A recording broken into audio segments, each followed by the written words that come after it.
Overlord Volume 7 Chapter 4. Chapter 4, A Handful of Hope. Translated by Nigel. Proofreader, Editor, Deus Ex Machina. Part 1. Such was the ferocity of the attack that it resembled a flood from a broken dam. The enemy was only a mass of low-tier undead. They were nothing for Foresight to be afraid of. However, what could only be described as a human wave attack showed no signs of stopping. Hecarim wiped the sweat off his face after beating his 10th group of opponents since the start of the battle, a pair of ghasts. Although he wanted to rest, there was no time for it. He gulped some water from a pouch on his waist, and signaled a retreat as he calmed his breathing down. However, or rather, as expected, the enemy had no intention of giving them any time to rest. A composite party of 3 skeleton warriors, each holding round shields, and a pair of robed skeleton mages with staves in hand jumped out of a side passage. Conserve your mana. Got it. Fully understood. In a situation like this where they could be surprised at any time, magic which could easily deal with any situation was a trump card they could not use casually. Because of this, they had conserved as much of their mana as possible. That being said, several of their abilities with limited uses per day had already been exhausted. This was the result of being swamped by the large amount of traps and undead. There were skeleton archers lined up behind barred windows, and out of swords' reach. It was difficult to put them down since the skeletons were resistant to piercing attacks, but Robertic was able to turn the undead. He was also able to eradicate the undead that were throwing bottles of poisonous gas at them. When the floor imitators who glued their victims to the ground attacked in tandem with flying undead, Robertic destroyed them one after the other with his ability to turn undead. He also exercised a mixed team of several undead that could cause status ailments like poison, disease and curse. As a result, Robertic only had a few uses of undead turning left. Conversely, they had managed to conserve other abilities as well as mana. The only tough battle had been the one where something like a flesh golem had been mixed into a battalion of zombies. Warning. Multiple footsteps from behind. Undead reaction. There's 6 of them. As Amina shouted her warning, followed immediately by Robertic, tensions ran high. The reason why the 5 skeletons AEAD of them had not yet launched an attack was probably because they were waiting for a chance to execute a pincer attack. Hecarim considered their next move. Several options appeared on a list in his mind. First, they could make a preemptive attack on the enemies in front of them and bring them down. Or they could launch a suppressing attack on the enemies in front of them, then turn to attack the pursuers. This plan would require good observation skills to determine the strength of the forces in front and behind them, then take on the weaker group first. They could also use magic to hinder one side, then take the opportunity to break through the other. They were all effective, but none of them could turn the situation around. In a moment of inspiration, Hecarim decided to trust his instincts. Hecarim, what shall we do? Turn back. There's a path to the side. Retreat there. The instant his voice rang out, Amina, who had been the rear guard, began running. Arsh and Robertic followed her. Hecarim was 1 step behind them. The fact that Amina was running meant that it was not an impossible distance. His other teammates were running with all their might, and so Hecarim ran as fast as he could. The enemy would not let them escape easily, of course. They heard the footsteps of several undead pursuing them relentlessly. Have a taste of this. Hecarim took out a bag of alchemical glue and tossed it behind him. The alchemical fluid splashed out and spread over the ground. The results were immediate. The sound of footsteps stopped instantly. Intelligent undead might have made a detour, but such thinking was impossible for lesser undead. Furthermore, skeletons lacked muscle power, and thus they found it very difficult to break free once they were stuck. More undead reactions. 4 from the right. It's a wall. No, it's an illusion. 4 ghouls charged through the wall at. Although they were scrawny undead that were little more than skin and bones, they were still a fearsome sight when attacking with their outstretched yellowed claws. That said, there was nobody on this team who would be frightened by such an attack. Don't look down on me. Seemingly unaffected by the ambush, Amina immediately unsheathed her short sword and swung it at a ghoul's neck. Dirty-looking fluid oozed out in place of blood, and it fell. Beside her, Robertic swung his mace with all his might and crushed another ghoul's skull. Judging that it was safe to leave those two alone, Hekran turned his attention to the rear. They were still being chased. Should he throw another bag of glue just to be on the safe side? Just as Hekran was about to toss one, the shape of a terrifying undead being loomed into view. Elder Lich. At the same time, he noticed lightning crackling on the Lich's finger. Hekran was familiar with the spell in question. Lightning produced a straight line of piercing electricity, and there was only one way to dodge it. Push the ghouls back. Neither Amina nor Robertic understood why Hekran gave that command, but they obeyed without hesitation.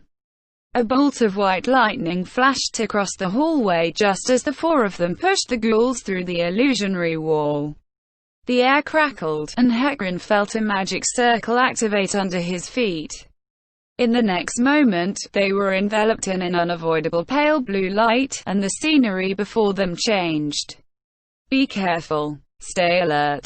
Although the ghouls had vanished and the surroundings were different, they were still on edge from the battle. Even so, after such an unexpected occurrence, it was no surprise that they were dumbfounded for a few moments. Hekran shook his head, regathering his focus. The most basic thing he had to do, although learning about their current situation was also important, was to ensure the safety of his comrades. Amina, Ash and Robertic. All the other members of Foresight had maintained their formation as the magic circle activated, and nobody was missing. After mutually confirming that they were all safe and sound, the 4 of them continued observing their surroundings. This place was a wide corridor, dimly lit and with a high ceiling. Even a giant could walk freely through here. The flickering flames of faraway torches provided unsteady illumination, and in their light the long shadows seemed to dance. Along the tunnel an aid of them was some kind of latticed gate, like a portcullis. Rays of white, magical light shone through the gaps in its surface. Behind them, the path stretched into darkness, and along the way, several doors opening into the corridor could be seen, lit up by torches. With everyone remaining quiet, only the crackling of the torches could be heard. In any event, they did not seem to be in any danger of being attacked immediately. After they realized this, their tension eased. Although I don't know where this place is, it has a completely different atmosphere to what we've seen up until now. The style of this place was completely different to the tomb they had just left. In fact, signs of civilization could be seen here. The members of Foresight surveyed their surroundings, and whilst they were trying to grasp where this place was, only Ash's attitude was different from the rest. This place is... Queenly perceiving the meaning behind the words, Hekran asked Ash. Do you know? Or perhaps you have a clue. I know of a similar place. The Empire's Grand Arena. Ah, indeed, you are right. Robertic grunted in agreement. Although Hekran and Amina did not say anything, they also shared Robertic's opinion. When Foresight had made their debut at the arena, they had passed through a place similar to this one when they were making their way from the waiting room to the arena. That means the arena should be behind that. Robertic pointed towards the latticed gate. That should be the case. Then being teleported to this place means that. Is that what it is? They were to fight in an arena. Although, they had no idea who or what might be waiting for them. It's dangerous. Long-distance teleportation is reckoned to be 5th-tier magic. Being able to use that kind of magic as a trap has only been heard of in stories. This site must have been constructed by someone with unimaginable skill in magic. It's not favorable for us to accept the opponent's invitation. I suggest we proceed in the opposite direction. But, if we accepted the opponent's invitation, don't you think there might be a path to survival? Wouldn't rejecting the invitation antagonize the other side? Both sides seem dangerous. Roba, what do you think? There's a case to be made for both arguments. But I have some doubts about what Ash-san has said. Is this really a trap laid by the person who currently lives here? Could it be that they're just using something created by an unknown third party? They looked at each other and exhaled in unison. There was no point in staying here and discussing the matter further. They did not have enough information and their opinions did not match, but they had to make a decision right now. What Robother said makes sense. Who knows, maybe it was made 500 years ago. Magical techniques were more advanced in the past. Are you referring to the beings that dominated the continent and whose country shattered almost immediately, of which only the capital remains today? The 8 Greed Kings. They are considered to be the ones who spread the existence of magic through this world. If this is a relic of that era, then perhaps. I see. Then I'm in favor of heading out to the arena. In any case, since we were brought here by a trap, they would not allow us to escape. In response to Robert's statement, everyone nodded, gathered up their determination, and began moving. When they approached the gate, it rose upward with impressive speed, as though it had been waiting for them all this time. The first thing they saw as they entered the arena were rows upon rows of audience seats around the arena. The arena was no less impressive than the one in the Empire. In fact, it might have been even more so, given that it was covered in lanterns enchanted with continual light, which lit the grounds up as brightly as if it were the day. Everyone in Foresight was astonished, especially when they glimpsed the audience above them. This was because sitting there were innumerable clay figures, the dolls known as golems. Golems were inorganic creatures created through magical means, who would obediently carry out their master's commands once they received them. Without the need for food or sleep, and immune to fatigue and even the ravages of time, they were treasured as guardians and laborers. Furthermore, because their production took considerable time, effort and cost, even the weakest ones commanded a formidable price. Even Hecarim and the others, who were paid well, would find it hard to purchase a golem. They were valuable constructs, and this arena seemed to be overflowing with them. To Hecarim, it spoke of how wealthy the person who owned this arena was, as well as how lonely he felt. They looked briefly at each other's faces, as though they had already come here many times before, and then they walked silently towards the center of the arena. Outside, in response to Amina's voice, they looked up, and saw the night sky. The surrounding illumination was strong and eclipsed the light of the stars, but even so, there was no doubt that this arena was open to the night sky. Were we teleported outside? Then, we could use flight magic to escape. TOOOH. A figure jumped from the balcony of the VIP box, in time with the voice that had interrupted Ash's words. The figure somersaulted in mid-air as it descended from a height that seemed roughly equivalent to a 6-story building, making people wonder if it might have wings as it gracefully landed upon the ground. There was no magic at work there, only pure physical ability. Even the rogue Amina had her breath taken away by the perfection of the movement. The figure, who had absorbed the impact with a mere flexing of its knees, smiled brightly. Before them stood a young dark elf boy. The long ears which emerged from amongst the golden, silky strands of his hair twitched slightly, and he smiled as brightly as the sun. He was fully dressed in a suit of tight-fitting, light leather armor, made from jet black and deep crimson dragon scales, over which he wore a white vest embroidered with golden threads. There was an emblem sewn onto the breast of the jacket. Seeing his heterochromic eyes, Emina let out a gasp of surprise. "Ah, the challenges have arrived." The boy spoke into the rod-like object he was holding in his hand, and his amplified words resounded throughout the arena. The arena trembled and shuddered in time with the boy's bright and cheerful voice. Looking around, it seemed that the golems which had remained motionless so far were stomping on the ground to make noise.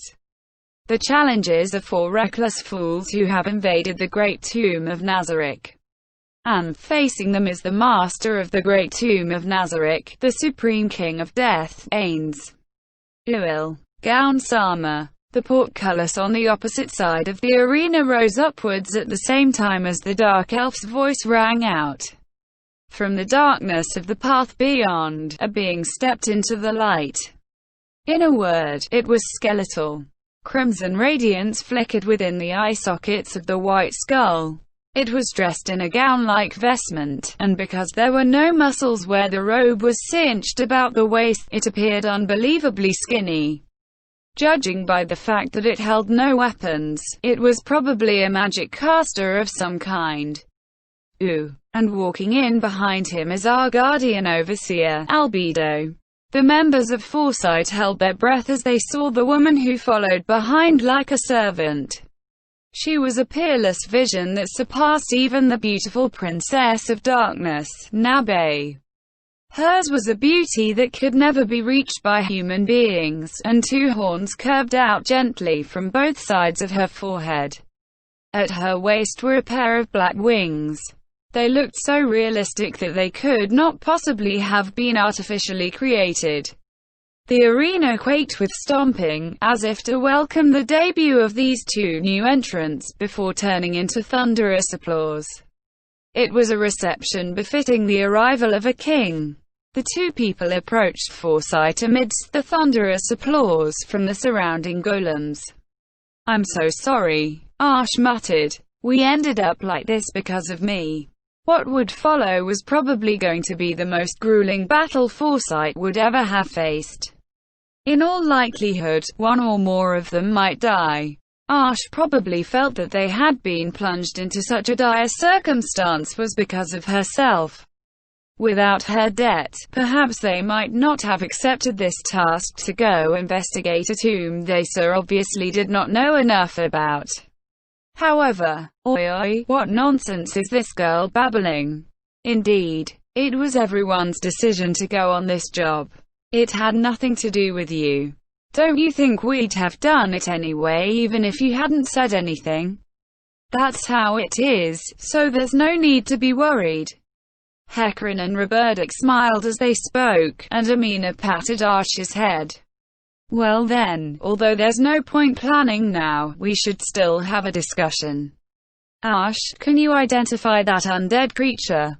Seeing that it seems intelligent, perhaps it's an upper-class skeleton type. The skeleton in question, Ains waved his hand before them. The movement looked as if he was wiping something away. The sounds disappeared. In an instant, the golem's movements stopped, and the almost painful silence returned. Hecarim bowed politely to Ains, who was slowly turning to face them. Firstly, I would like to apologize, Ains Uil. Dono. That's Ains Uil Gaun. My apologies. Ains Uil Gaun Dono. Ains stopped and raised his chin, as if he were waiting for an inferior to continue. We wish to apologize for entering your tomb without permission. If you can find it in your heart to forgive us, we will gladly pay the appropriate compensation to atone for our transgressions. Time passed in silence. Then Ains sighed. Of course, as one of the undead, Ains had no need to breathe. However, he did so in order to get his message across. Is that how you do things where you come from? After someone else eats in your home and leaves waste behind which sprouts maggots, would you actually show him more mercy than a swift death? Humans are not maggots. They are the same. At least, they are to me. Or, not perhaps humans are even lower than them. If a maggot is born, the fault lies with the fly. You, however, are different. You were not dragged along against your will. Nor do you have any particularly compelling reason to come here. But you attacked a tomb which might have had people living in it, with the intention of plundering its treasures, purely for the sake of satisfying your worthless greed. Ains laughed. Ah, do not take it to heart. I am not blaming you.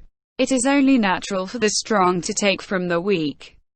I have done it myself and I do not consider myself an exception from this rule.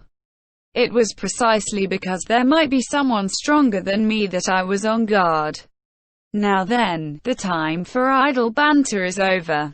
In accordance with the principle of the strong feeding upon the weak, I shall claim one thing from you. No, actually, there's a good raya. Silence. Ains declared in a voice which allowed no interruption. Do not upset me with your lies. Now then, you shall pay for your foolish mistake with your life. What if we had permission? Ains froze. Apparently, that had gotten through to him. Hecarim was surprised that a single sentence could have had such a great effect, but of course he did not let it show on his face. Just when all seemed lost, a ray of hope had shone through the darkness. Clearly, he had to seize it. Nonsense. It was a still, small voice, almost on the verge of fading away. Utter nonsense, it's nothing but a bluff. What do you gain from angering me? His unease was spreading, and even the dark elf boy beside him was starting to look uncomfortable.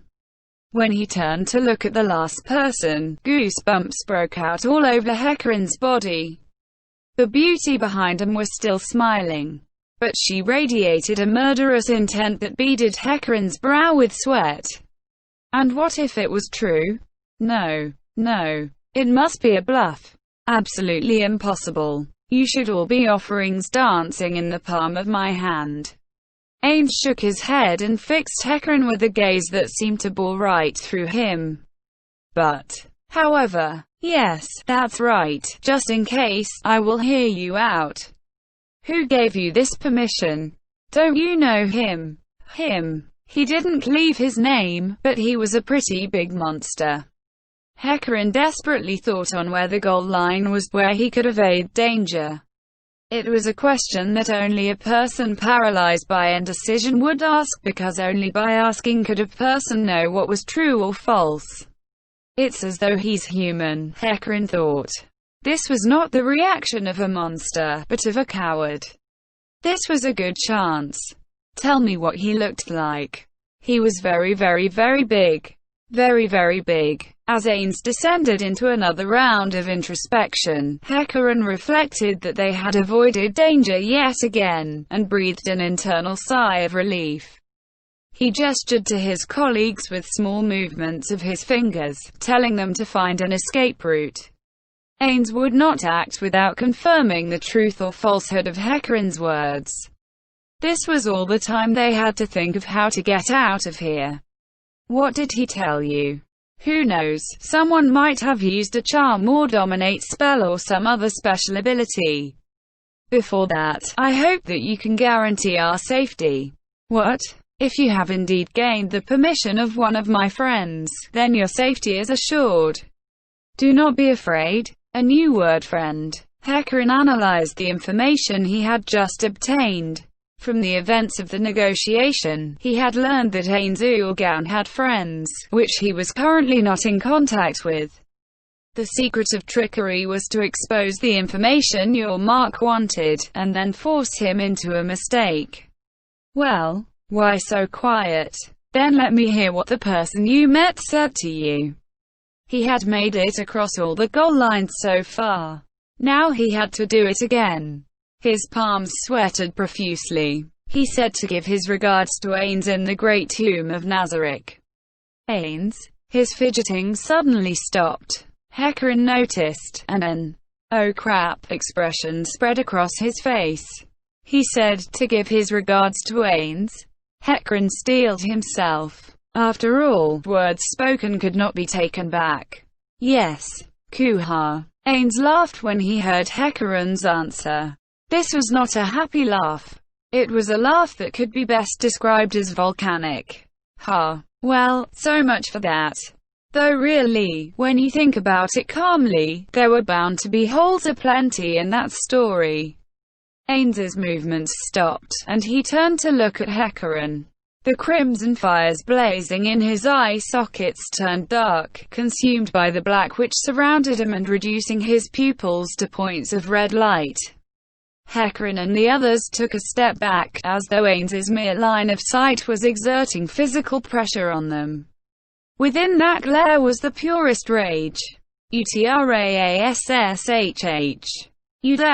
You dare to tread your filthyy. Your filthy boots into the Nazarick that we, my friends and I, created. So intense was his fury that Ains was struck speechless. His shoulder blades moved as though he were breathing deeply, and he continued. And you dare use the name of me, of my treasured friends. You dare use it to trick me. You shits. Do you think that can ever be forgiven? Ains was screaming furiously. It would not have been a surprise if his anger had gone on forever. However, his rancor suddenly vanished, and he returned to his usual calm. It was a sudden change, as though the emotion had simply been switched off. The abrupt change was enough to make Hecarim and his team, who were facing off against Ains, think that something was amiss. Although it made me angry, the fault does not lie with you. Of course you would tell an outrageous lie to preserve your lives. To tell you the truth, I'm still very mad. I guess I'm still too willful. Albedo, Aura, and all the Guardians who can hear my voice, everyone, cover your ears. The absolute beauty and the dark elf boy listened intently. The boy stuck his fingers into his ears, while the beauty delicately covered her ears with her hands. This was without a doubt to show that they were not going to listen to what he said. From the beginning, I was opposed to this plan to invite filthy thieves into my great tomb of Nazarick. But that said, I understand that this was the best method and I accept it. Ains looked back up, and regretfully shook his head. Well, that's all. Rant over. As a final mercy, I wanted to grant you a warrior's death, but now I've changed my mind.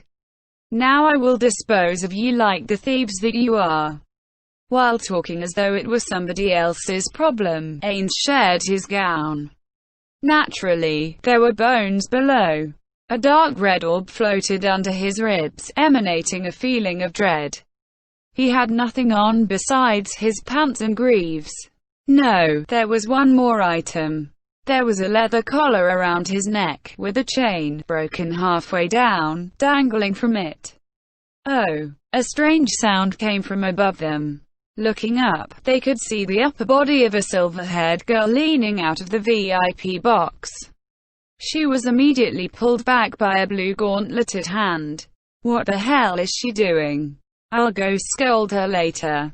By the time they had managed to recover their senses and focus them back onto Ains, he had produced a single-bladed black sword and a round black shield out of nowhere. Then, I'm ready over here. Let's get started. He slightly spread his feet out. It was a fighting stance. Albedo and Aura, you can stop covering your ears now. The two people addressed reacted immediately, and returned their hands to their sides.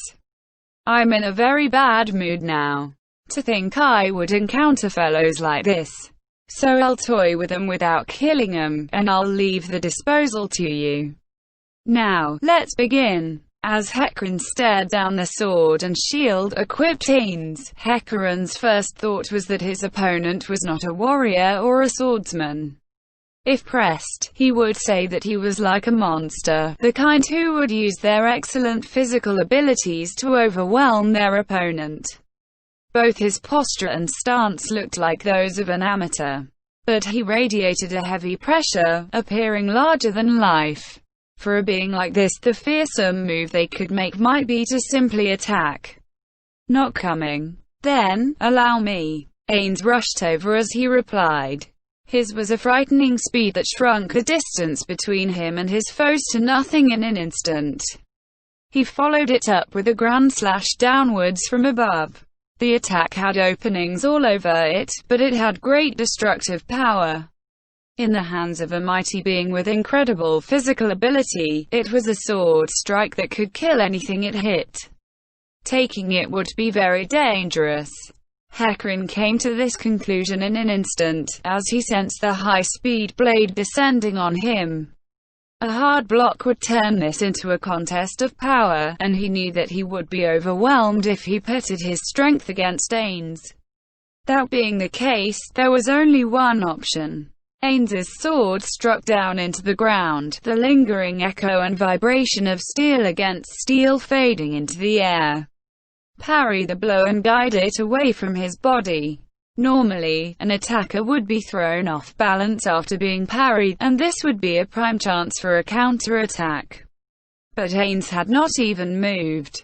It was as though he knew that particular sequence of events was going to take place, and he had reset his stance to its original position.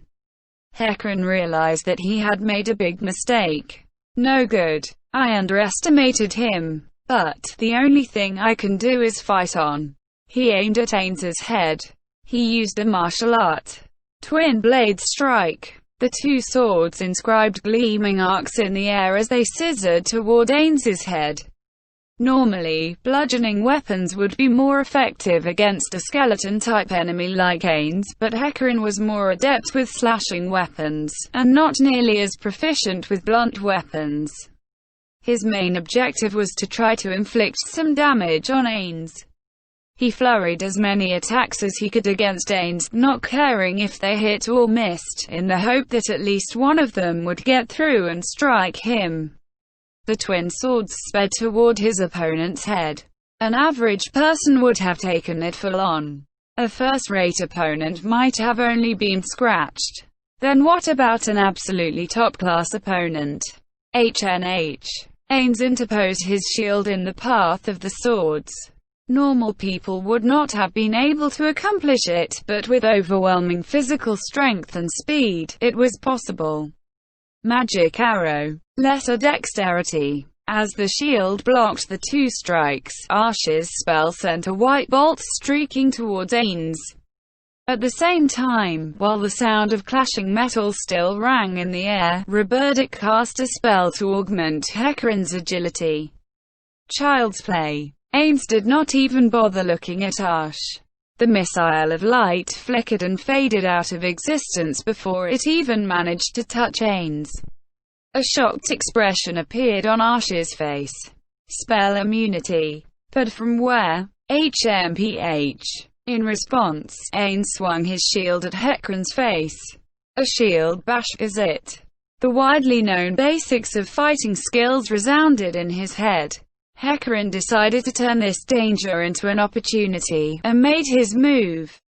He aimed at the belly, reasoning that the bulk of the shield would create a blind spot in the defense.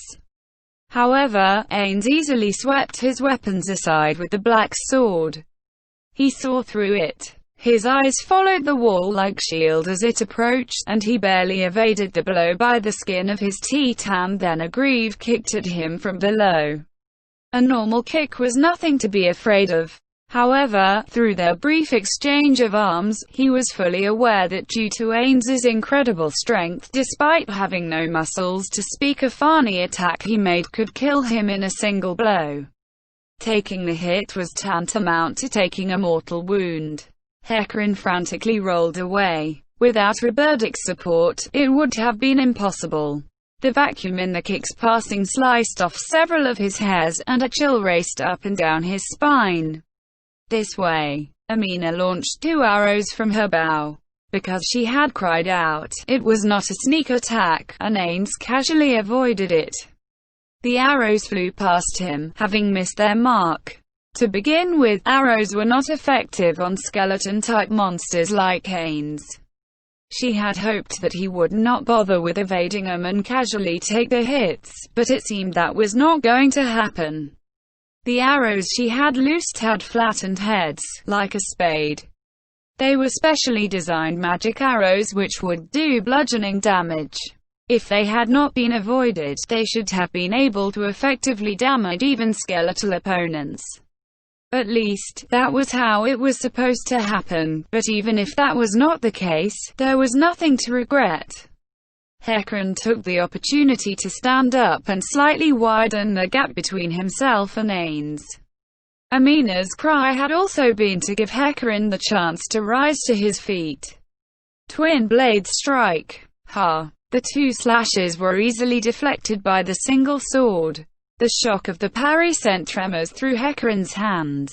What a troublesome guy. Is this what happens when you give warrior charring to a monster with superhuman abilities? Just how strong is he? The price of repeatedly using his certain kill moves was the rapid drain of mental stamina. His brain felt like it was screaming from his exertions, so Hecarim decided to back away. Of course, Ainz would not permit that. As if I would let you escape. Ainz charged. That was only to be expected. Backpedaling was slower than forward motion. Just as he was about to catch up to Hecarim, something whistled through the air as it flew past the side of his face. A high-speed arrow came from behind Hecarim's back, hidden by his body. A normal person would not have been able to avoid it. However, against Ainz with his superhuman reflexes, it was still not enough. Flash. Lesser strength. A brilliant flare of light burst in front of Ainz. Whether he resisted it or not, the spell would blind him for a moment, but it seemed pointless against Ainz. All it did was annoy him. Interfering busybodies. Ainz clicked his non-existent tongue at Hecarim, who had closed the gap thanks to his augmented strength and dexterity. Reinforce armor. Anti-evil protection. Art and Roberdic's support spells had solidified Hecarim's defense. Having evaded Hecarim's attack and deflected his swords, Ainz was about to riposte once more when another arrow flew into his face. HMPH. The casual ease with which Ainz evaded the arrow by simply turning his face was befitting of the ruler of the tomb, and of a monstrous warrior. Hecarim used the brief opening made by the support fire to back away, and sweat coursed down his body from the brief but intense combat. He already knew this, but Ainz's gown was very strong. Human beings could not hope to match his physical abilities. Worse still, he had the technique to make full use of his superhuman strength and speed. His observational skills could see through finds. He had the measure of every member of Foresight. Combined with his resistance to magic and the enchanted sword and shield he bore, he was everything a warrior wanted to be. But there was a reason they could stand toe-to-toe with a man like this. To be fair, he had been hard-pressed to hold his ground. If he had misread the angle of the falling sword and failed to parry, his swords would have been ruined and he would probably have suffered a fatal wound. A small mistake in estimating the speed of the black sword would have resulted in him being sliced neatly in half. The fact that all his coin tosses had come up heads was nothing short of luck. Yet, there was an even more important reason beyond this. That reason was teamwork. It was precisely because they had walked the edge of life and death together, and were intimately aware of what each of the others was thinking, that they could move and act like a single organism. This was how the united group Foresight could stand against the mightiest individual, Ainz's gown. A faint smile lifted the corner of Hecarim's mouth. Until now, Ainz had been untouched. Certainly, he was very strong. But he was not invincible. With this conviction in his heart, he swung his twin swords. Hecarim's sword strike, the fastest his augmented body could produce, was deflected by the round black shield. The arrow flying in was interdicted by the black sword. Ash and Robertic made use of this opening to enhance Hecarim even further. Ever since Ainz had clicked his tongue, his hostility toward him had been rapidly weakening. After considering whether or not to press the attack, Hecarim decided to back down and calm in his frenzied breathing. The undead Ainz would not get tired no matter how long or how hard he fought, but humans like Hecarim and the others would become exhausted. Dragging the battle out was a bad idea. He had to rest whenever he got the chance. So, as I thought, I still couldn't deal a decisive blow. I thought I had the advantage in strength, skills and knowing what you could do, but when I'm actually engaged in battle, I'm still having difficulty. For instance, why haven't I taken any of you down yet? Ainz shrugged his shoulders in annoyance. Hecarim, who was watching from opposite Ainz, did not feel particularly irritated by his patronizing tone. Truthfully speaking, this was the power of teamwork. Hecarim smiled as though he had been praised. In the midst of all this, the beauty who had been silent up till now finally spoke. Ainz-sama, perhaps you should end this charade here. What? Forgive my rudeness, but I find it hard to believe that you would permit continued freedom to these base knaves, these thieves who dared use the name of the Supreme Beings to deceive you. Perhaps it is time for the mercy you have granted them to come to an end. Hey, Albedo, if you talk to Ainz-sama like that. No, Aura, that is a good point. Ainz shook his head. And that is enough. I have gained sufficient experience from this battle. Truly marvelous. I expected nothing less of the Supreme One who rules me. Ha, is that so? Well, this is certainly cause for celebration. Although I know you're humoring me, praise from a warrior whose skills far exceed my own is still pleasing to me. I would not dream of deceiving you with false praise. Those words came from the bottom of my heart. Is that so? Then thank you. Cositus can evaluate me later, and I still need to hear your opinions on future trying sessions like this.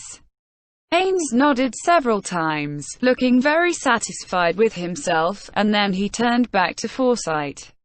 The air between them had changed, and Hecarim had a bad feeling about it. His instincts that had carried him through many life and death situations were screaming to him, there is great danger here. Now then, that's all for playing around with swords. It is time for a different sort of entertainment. Ainz cast aside the sword and shield he was holding, and they vanished before they hit the ground. What? Discarding one's arms was the universal sign of giving up the fight. However, Ainz's attitude did not betray even the slightest hint of defeat, that he was in a situation where he was going to surrender. This was not a gesture of capitulation. Unable to figure out what Ainz was thinking, Hecarim was filled with confusion. What? At this, Ainz smiled. Or rather, he seemed to smile. He slowly spread his arms. It was an action that resembled an angel reaching out to the faithful, or a mother welcoming her child into her embrace. A loving acceptance of what lay before him. You don't get it. Then let me put it in terms you might be able to understand, Ainz laughed. I'll play with you, so give me your best shot, humans. The mood had changed. He had forsaken his weapon and his shield. That should have meant he had been weakened. But Hecarim had the feeling that the Ainz before him now was more powerful than before. Indeed, it seemed as though his body had physically grown in size before their eyes, so oppressive was his presence. A being that grew stronger when abandoning the sword. When one thought about it, only two answers remained. One would be that he was one of those warrior monks who honed their bodies into living weapons. But if that were the case, his fighting style from earlier, the way he evaded attacks, did not seem polished enough for him to be one of their number. Then, the alternative. He's a magic caster. That cry came from Marsh, who had reached the same conclusion Hecarim had. That was it. This was the question at hand. The being before them, Ainsu or Gown, was he a magic caster? It was understandable that they had not considered that earlier. Who could have imagined that any magic caster could have fought on even terms with Hecarim, the party's strongest fighter and a veteran warrior?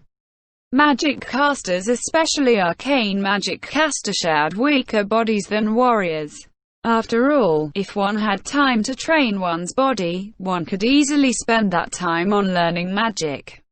As such, magic casters who could fight on par with warriors were non-existent. That was simple common sense. Yet there were beings who could turn that wisdom on its head. Who could have imagined such a being would be standing in front of them? For that reason, Asha's voice carried the hope that it was untrue, and the desire that her hypothesis would be rejected. Because if it were true, that would mean that Ainz was far more confident in his skills as a magic caster than he was as a warrior. What that meant, nobody need to say out loud. Even casting a few spells could greatly improve battle performance. As Hecarim had been demonstrating, several enhancement spells made a dramatic difference. But if that was the case, did you finally realize it? How foolish you lot are. Well, it's only natural to expect this level of intelligence from you miserable vermin, who track your filth into my friend Nazarick. However, as long as Ash was around, Hecarim and the others could deny it. Ash, is this guy a magic caster?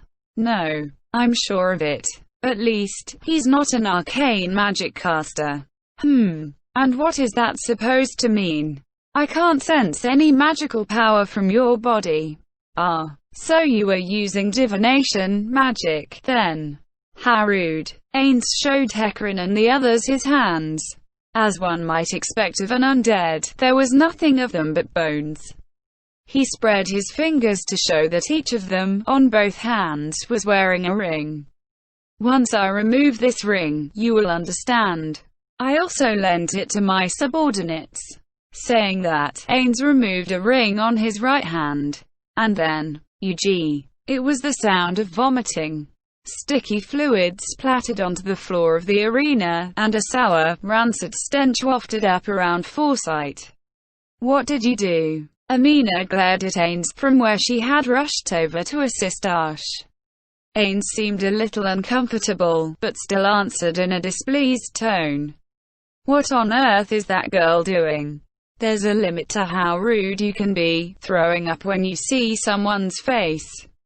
Everyone, run! Ash was shouting, and tears were leaking from the corner of her eyes. This guy is a Monu. Unable to endure it, Ash threw up again. In that moment, Hecarim understood why she had vomited. Ainz had done nothing to her. Rather, she had been unable to withstand the combination of terror and stress caused by seeing the enormous magical power surrounding Ainz, and so she had vomited. And that meant, we can't beat him. His strength is on a totally different level. Even the word monster can't describe him. Ash began wailing as the tears rolled down her cheeks. No way, no way, no way. Amina tightly hugged Ash to her chest. The girl was violently shaking her head as though she had gone mad. Calm down, Roberdic. Got it. Lion's heart. Under the influence of Roberdic's magic, Ash managed to recover from the panic which had gripped her. Like a newborn deer, she rose unsteadily on shaky legs, using her staff as a crutch. Everyone, we have to flee now. That's not a being humans can beat. It's an unbelievable monster. Understood, Ash? Yeah, I get it. When he removed the ring, the entire world seemed to change. I felt it raise goosebumps all over me. Yes, powerful wouldn't nearly be enough to describe this monster. The alertness level of the three of them had gone through the roof. They stared at Ainz with nerves wound even tighter than before. Theirs was an expression that understood that even an instant's loss of watchfulness would spell their deaths. It looks like they won't let us run. The moment we show them our backs, we die. Although I have the feeling that just averting our eyes would be enough. We need to buy time or we won't make it. Not coming. Of course, Hecarim would not be baited by Ains, who was lazily scratching his skull with one long finger. The enemy's fighting power vastly exceeded that of any being which had ever existed. That meant they could only count on one thing. That was the instant when Ains began casting a spell. A magic caster was most vulnerable when reciting an incantation. If he could cast a spell without incanting it, then it was over for them, but even so, that was a tiny possibility which existed for them. As though drawing a bow taut, Hecarim gathered his strength within himself. Then I will go. Touch of Undith. What kind of magic is it? I don't know. I've never heard of it before. The black fog which covered Ains's right hand was an unknown magic which put them all on the guard. Hecarim tensed his legs, ready to dodge at any time. His companions behind him were also wary for an area of effect attack, and began spacing themselves out. Suddenly, Ains began walking towards them. Hecarim's eyes went wide. He had openings all over his amateurish advance. These were not the movements of a skilled warrior. Hecarim knew Ains was trying to bait him into a trap, but he could not read Ains's intentions. Is he trying to use magic for something? Or was that spell a close-range type? Or was it a defensive type? Hecarim was familiar with the more famous spells, but Hecarim was not a mage by profession, and he could not understand Ains's intentions. Stay away. Amina's angry cry pierced the air, as did the arrows she launched at Ains. Using a special technique, she had launched 3 arrows at once, but Ains deftly knocked them from the sky with a bony hand. You're in the way. It was a small but cold voice. The red blaze in the empty eye sockets flickered, but it was only Hecarim, who was up front studying Ains's every move, who noticed it. Just as the bad feeling struck, Ains's form vanished. Hecarim turned, trusting his instincts. In his eyes, he saw his companions' shocked faces. However, there was no time to explain. Especially to Amina. Ains was standing behind Amina, slowly reaching his right hand out to her. Amina. She didn't notice. I need to shout no, useless things like that won't help. As he used a martial art to move at top speed toward Amina, a twinge of confusion ran through Hecarim. Was it wise to protect Amina? Compared to Ash and Roberdic, who could use support spells to enhance people, Amina's usefulness and importance were relatively low. The best way to increase their survival rate was to discard the stumbling blocks at their feet. However, damn it, this was the wrong thing for a leader to do. Even though this was almost equivalent to betraying his comrades, Hecarim did not slow his steps at all. Emotion overruled reason in this matter. He wanted to save Amina. That was all. Suddenly, an image of Amina lying on his bed appeared in his mind's eye. He smiled bitterly to himself because in a life-and-death situation, all he could think about was her curveless body. Even so, he put even more power into his feet.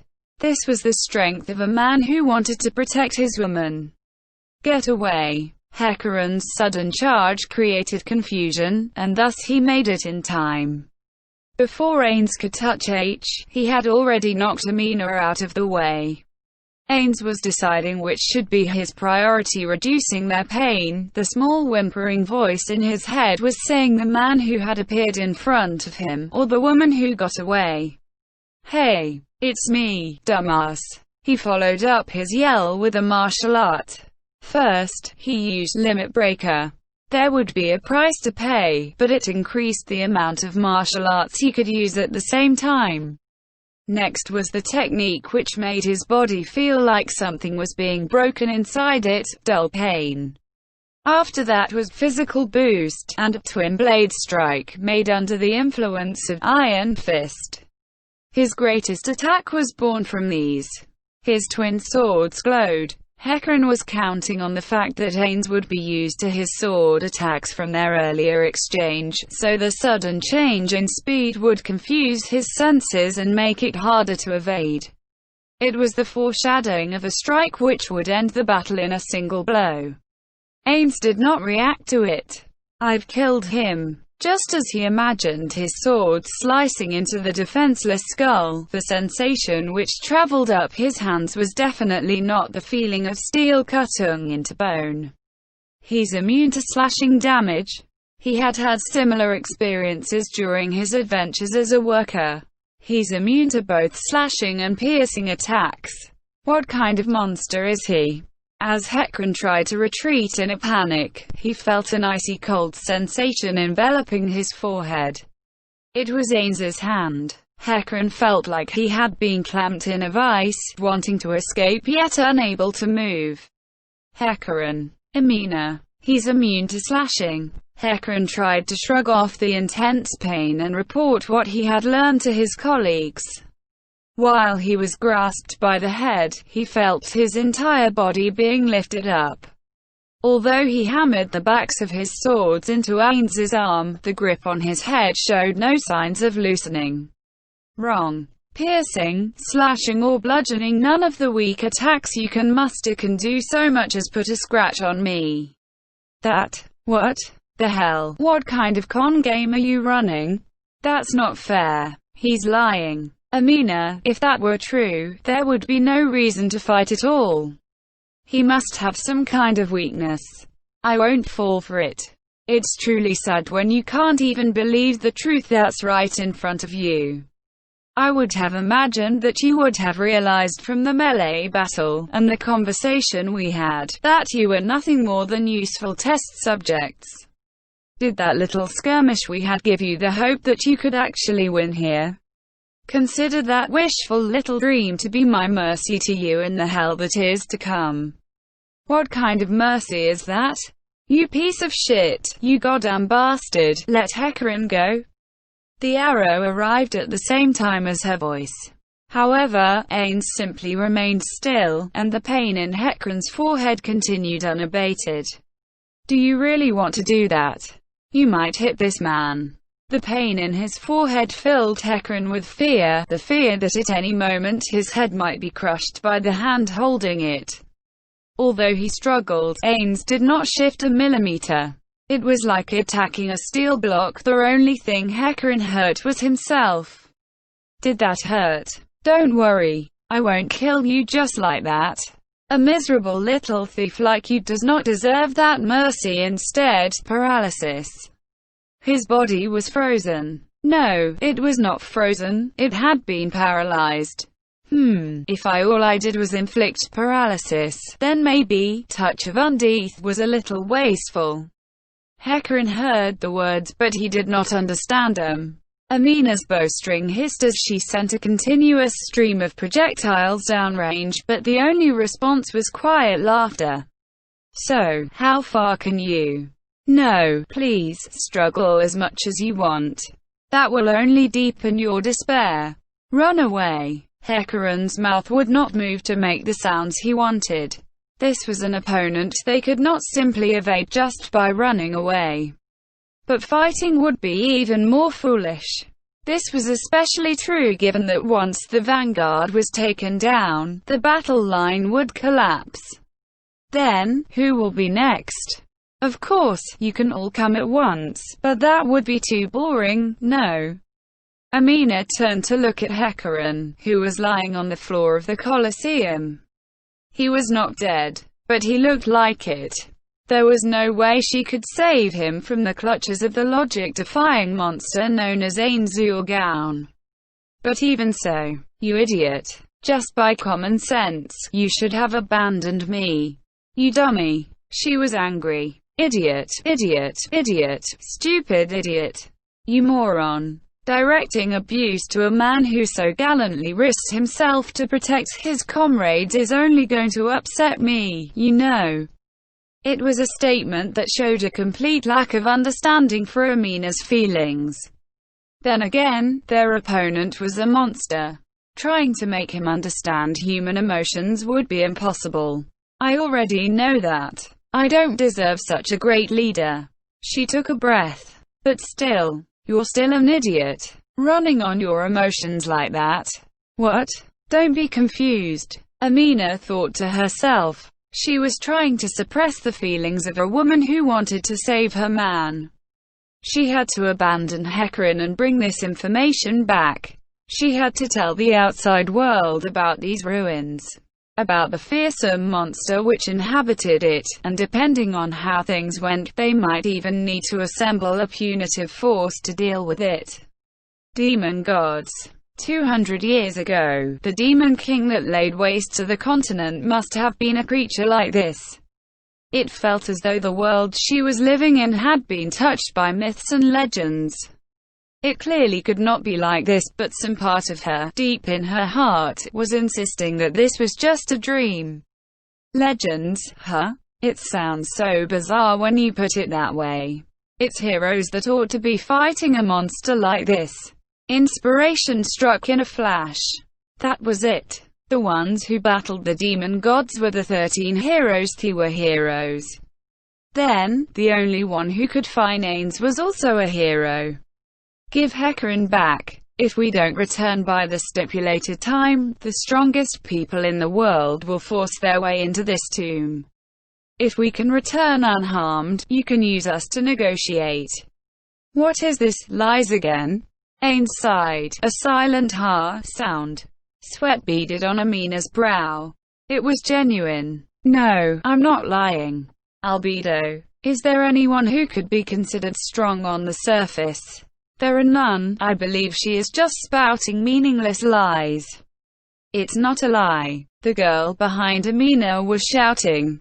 The adamantite-ranked adventurer Morn from Darkness is there. He's the greatest warrior of them all.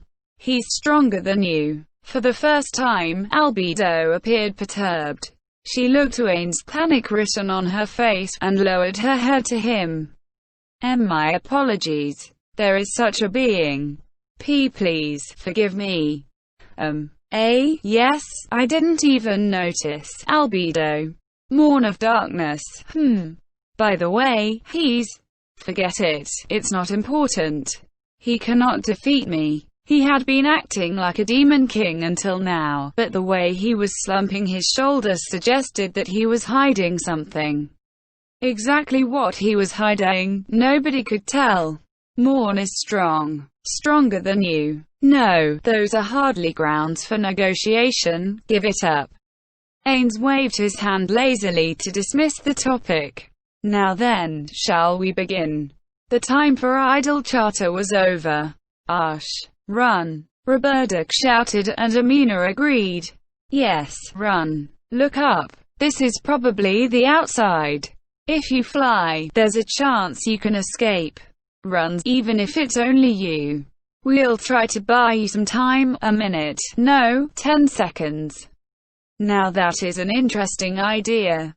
Aura, open the exit. I will humor them. Understood. Ains pointed at the direction Roberdak and the others had entered from. Aura leapt up, the bottoms of her shoes glowed, and her body disappeared. Now then, Aura has gone to open the gate. Go AEAD and flee.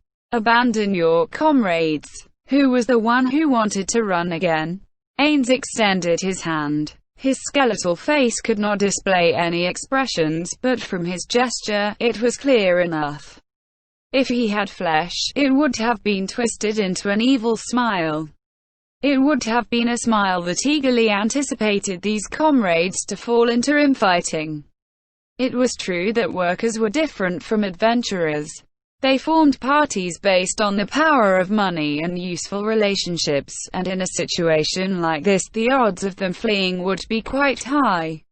However, foresight was different. Ash, run now. Yes, run. Amina smiled. You still have your sisters, right? Then leave us and go. That's what you should be doing. How could I? This is obviously all my fault. Seeing that Ains had no intent to press the attack right away, Roberdak walked over to Ash, and then withdrew a small leather pouch from somewhere close to his heart for her to hold on to. It'll be fine. We'll beat that monster Ains and then come right after you. That's right. When that happens, you're buying the drinks. Amina also drew forth the small pouch for her to hold.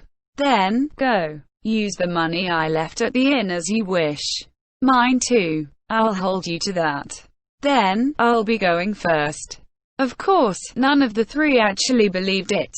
Defeating the being called Ains, whose power was far beyond their imaging, was something they could not even hope to do.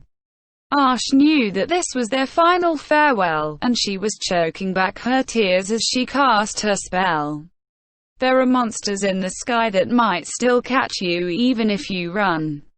Fly. Ignoring Ains's warning, Asha's spell took effect. She looked to her comrades one last time, and then took to the air without another word. Ah, is that how it is?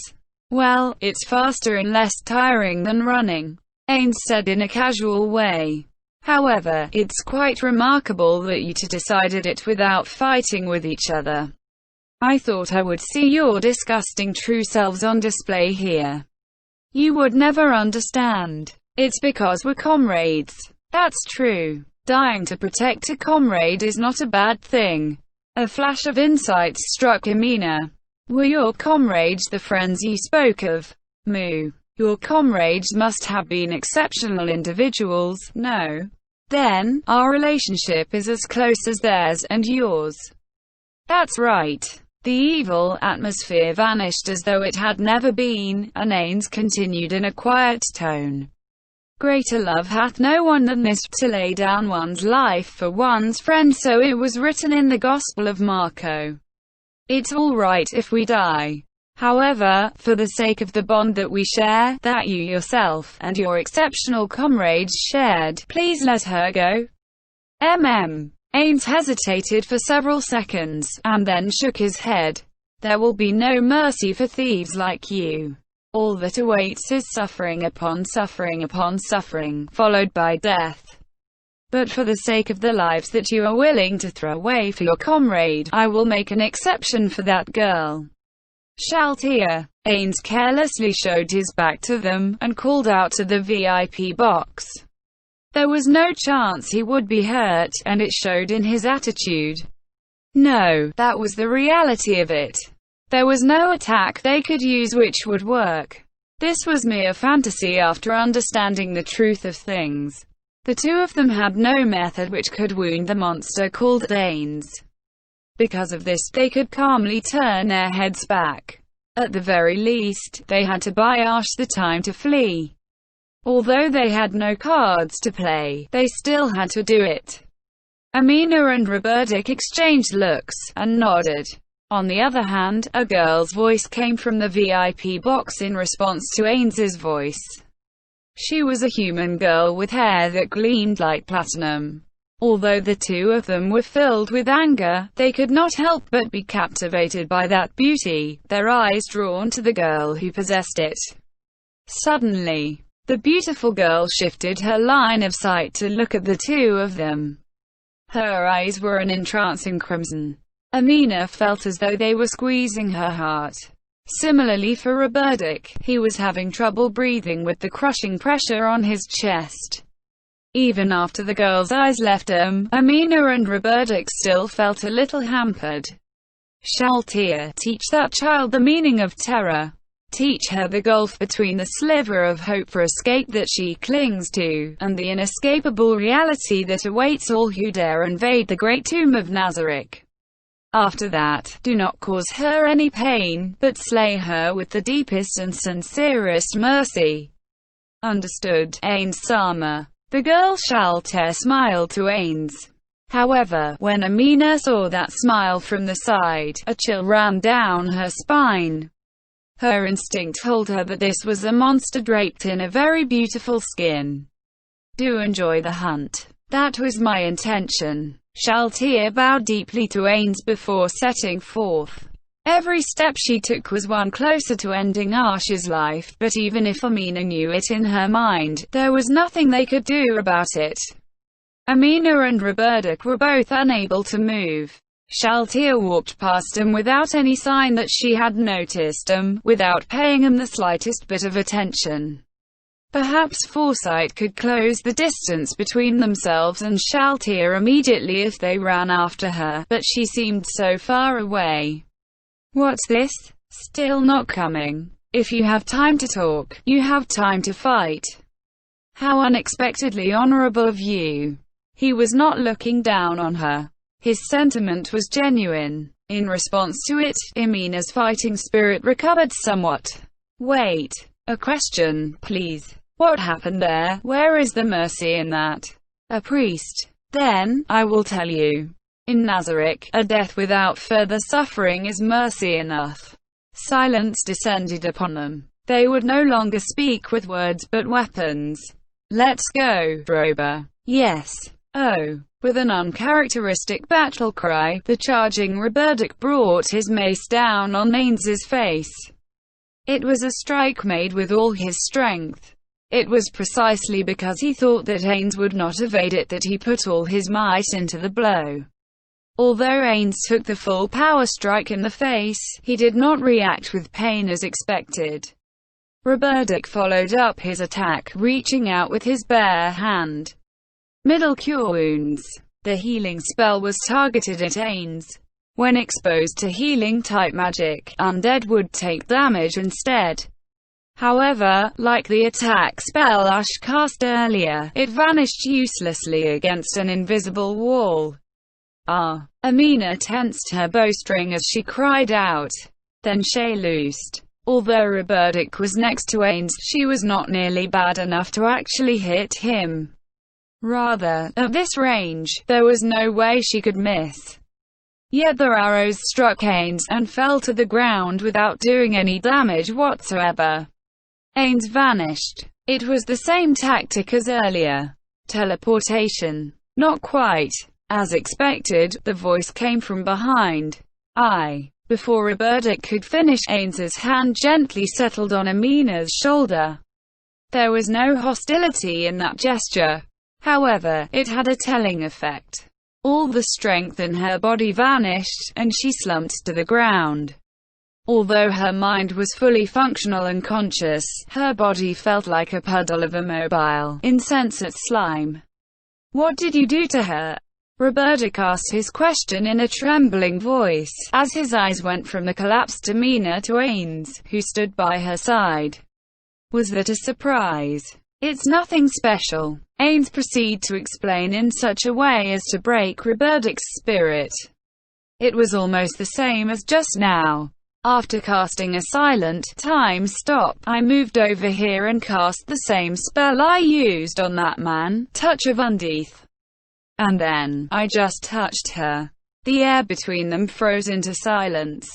The sound of Robertic swallowing was exceptionally loud in comparison. You stopped time. Oh yes. Anti-time stop countermeasures are very important, don't you know? You'll need to have them by the time you hit level 70. Oh well, you're going to die here, so in your case, it's largely academic. Robertic ground his teeth. He was lying. If only he could say that. If only he could deny everything this monster, this god was saying. It would be better if he fell to his knees and clutched his ears to shut the words out. He understood that Ains was very powerful. However, even with that considered, stopping time and the like was something that should not exist in this world. The march of time was a flow that could not be mastered or controlled by humanity. What could he do against a foe who was capable of such a feat? Cutting down an entire forest with a single sword would be an easier goal in comparison. Ains Ulgaun. He was a being that the human race could never defeat. He was a man who stood in the realm of divinity. He gripped his mace in both hands. And he felt a light tap on his shoulder. Robertic's body stopped moving. He did not have to look to know who had done it. It was Ains Ulgaun, that godlike being who could control the passage of time, where was supposed to be standing in front of him. When had he vanished from his field of vision? The cold flowing into him made him feel as though he had turned into an ice sculpture. Thus, any feeling and freedom were stripped from his body. It was useless, wasn't it? So spoke the gentle voice which carried no trace of enmity to Roberdic. The mace fell from nerveless fingers to the ground. Then, Ains muttered as he looked to Roberdic, who had lost all will to fight. Well, that was a waste of effort. I think I might have actually broken a sweat. It was completely useless. Every tactic and trick he had tried could not do even the slightest bit of damage to Ains. Thoroughly defeated, Roberdic looked quietly at Ains, and calmly asked him a question. I have something to ask. What is to become of me afterwards? Is it because you're a divine magic caster and you think you won't end up in the same state as those other two? With that as a premise, Ains began his explanation. Well, let's start with those two. Aura, take them to the large cave. Gasha Kukochuo says he's running out of nests. The dark elf seers twitched, and her eyes went wide. Ains-sama. Mare. I can order Mare to go instead, right? Make him go there instead. Oh, fine with me. Understood. I'll let Mare go instead. As for that, I apologize. There will be no kind fate in store for them. As for youth subordinate I sent in pursuit is also a divine magic caster, but the god she believes in is completely different from the gods you worship. When it comes down to it, I have no idea what the four great gods you worship are. As such, I need to confirm the details on them. As their subordinates, you have names for them, but whether they're the four gods or the six gods, these names are little more than job titles, like the fire god, earth god, is that it? I don't know about that. I see. So they're not superior beings who possess a mysterious power, they're nothing more than great men of the past who've been deified.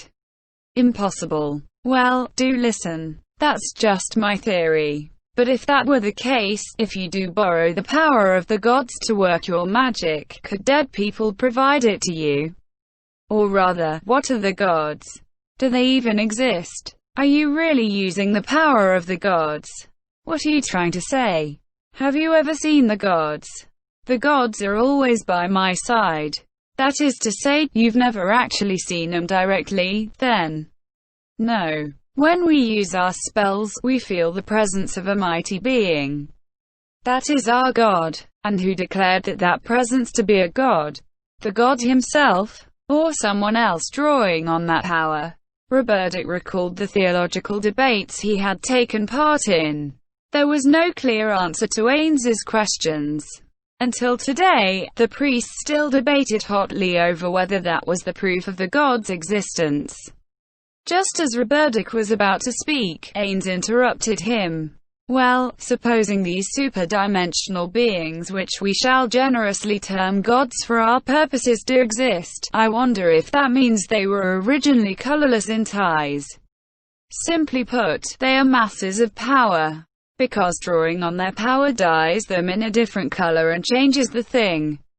Well, they do exist in a world with magical laws. I just wanted someone to chat with someone about this. It wouldn't be funny if there really were gods. My apologies. That was off topic. The power of the god you believe in. I think we won't be able to learn it. So do you want to take part in a human experiment? A human experiment? That's right. For instance, when we alter your memories so the god you believe in is someone else, what will happen after that? He's insane. That was Roberdic's deepest and most honest thought about the situation. No, he's undead. It wouldn't be strange no matter what he did. Ains took a step back, looking with deep interest at Roberdic. That look was the way a scholar would examine a laboratory animal, and it made Roberdic want to throw up. Why do you want to do that? To prove that God exists. I'm not going to bother going on with that joke. Truthfully, I want to become stronger by understanding the nature of that power. And if those beings you call gods really exist, I want to know if they have emotions or thoughts. I want to confirm that. As for me, I have never thought of myself as a chosen being. In truth, there are many others like that. Roberdak had no idea what Ains was talking about. Therefore, expanding military preparations is essential. Of course, it may be that no enemies exist, or if they do exist, none of them are as strong as we are.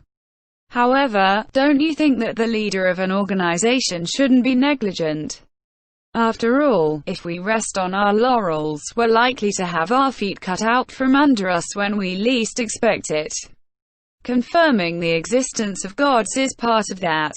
Ames shrugged as he finished.